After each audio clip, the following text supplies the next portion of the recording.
உங்கள் வாழ்க்கையில் அற்புதங்களை எதிர்பார்க்குறீங்களா?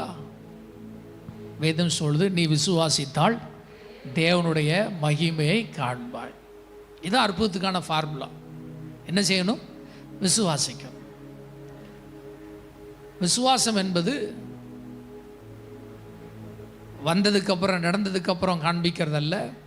எல்லாம் எதிர்மறையாக இருக்கும்பொழுது நம்மிடத்திலிருந்து வெளிப்படுவது தான் சொல்லுங்க விசுவாசம். எல்லாம் எதிராக இருக்கும்பொழுது தேவன்கிட்ட நீங்கள் விசுவாசத்தை காண்பிக்கிறீங்க. அந்த விசுவாசத்தை தக்க வைக்கிறதுக்கு தான் நாம் எதை விசுவாசிக்கிறோமோ, நாம் யாரை விசுவாசிக்கிறோமோ அதை சொல்லிக்கிட்டே இருக்கணும். ஆமாம், அதுதான் அற்புதத்தின் திறவுகோலாகிய வார்த்தை. அப்படி ஒரு வார்த்தை இருக்கு.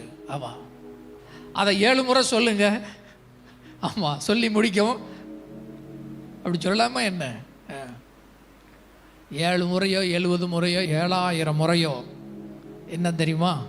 சொல்லுங்க, என் தேவனால் எல்லாம் கூடும். ஆமாம், மாம்சமான யாவருக்கும் தேவனாய கர்த்தர் உம்மால செய்ய முடியாத அதிசயமான காரியம் ஒன்றுமில்லை.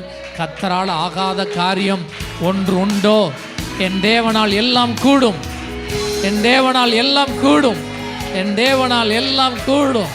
என் தேவனால் எல்லாம் கூடும். என் தேவனால் எல்லாம் கூடும். என் தேவனால் எல்லாம் கூடும்.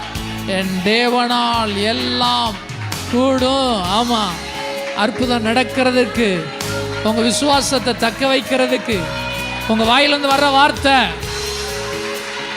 என் தேவனால் எல்லாம் கூடும்.